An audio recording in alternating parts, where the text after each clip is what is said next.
Oh, Jesus. Okay. Hi guys, Goldensword. I have real quick announcement. This next fanfiction will be read with me and this person because I needed a Frisk voice and I can't do a Frisk voice. Say something. Hi. She's gonna be Frisk. Okay. Okay. Okay. Okay. Okay. Not okay? Okay. Okay. No? Okay. No? No? Sorry. Deal with it! Hey, Alex! What do you want, dear Rick? I look like a hush puppy. Hey!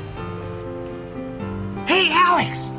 You know, sometimes I like to curl up in a big ball and pretend I'm a hush puppy. We're doing a treat, dear Rick! Hey, Alex, what you doing? Dear Rick!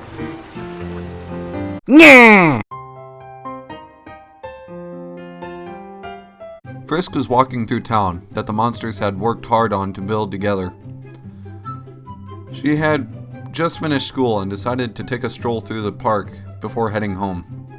She noticed a small familiar figure in the distance and headed for it.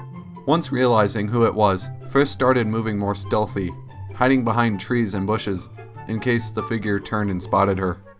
Frisk was so close now, she could hear them muttering puns underneath their breath. She hears a particular bad one. What happened on Papyrus's and Frisk's state?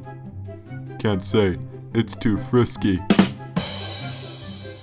So Frisk decided to take action. Tiptoeing closer, she paused, wondering how to exact revenge on them, involving her in one of their puns. Of course, it's risky. Frisk didn't know whether they were ticklish or not, but it was worth a shot. Lifting her arms slowly, quietly, Frisk prepared to, well, not attack. Frisk doesn't attack. Prank, let's say. A sudden surprised and out-of-character squeal arises, followed by a fit of laughter and wiggling. Sand spun around, backing away at a fast pace. Whoa, kid! What do you think you're doing? Frisk smiles. Simply tickling that funny bone of yours. And ending in with a wink. No tickling any of my funny bones, please. Frisk smiled and reached out to him, wiggling her fingers. No! Sans cowers away, avoiding Frisk's tickles, as if his life depends on it. Frisk giggles, letting her arms fall back to her sides and inviting Sans to join her on her walk home. Reluctantly, Sans follows her at a safe distance.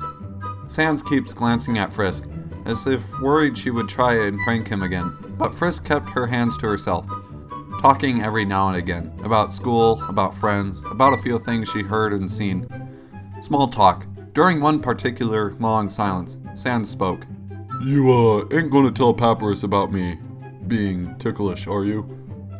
Frisk was surprised. She had assumed his brother had already knew, and why wouldn't he not have told Papyrus about it?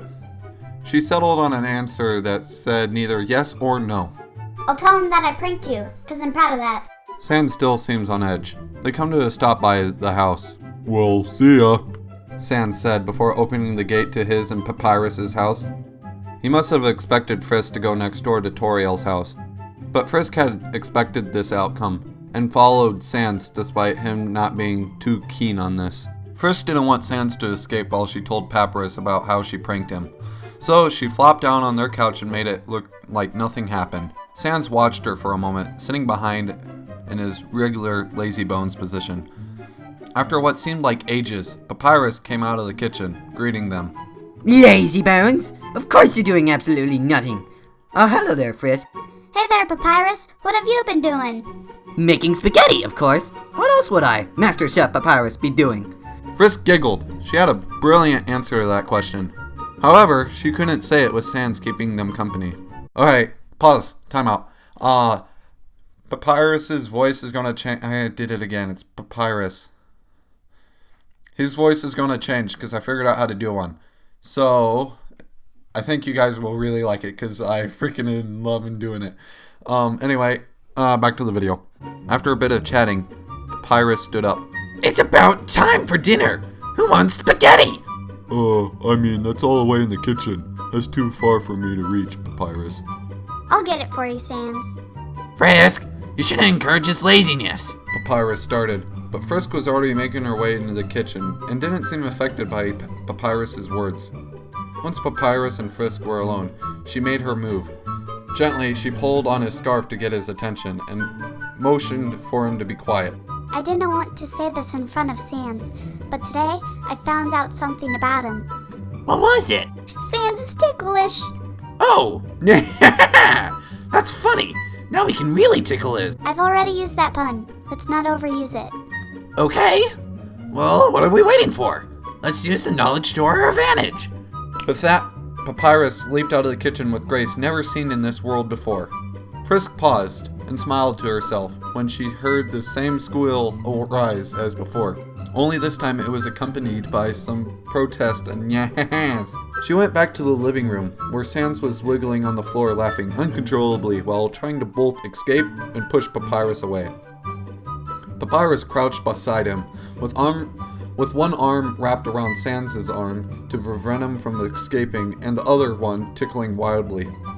Sans looked up at Frisk with difficulty, pointing a finger in between gasps, saying, I will have my revenge. Before giving up to his brother's tickly attacks.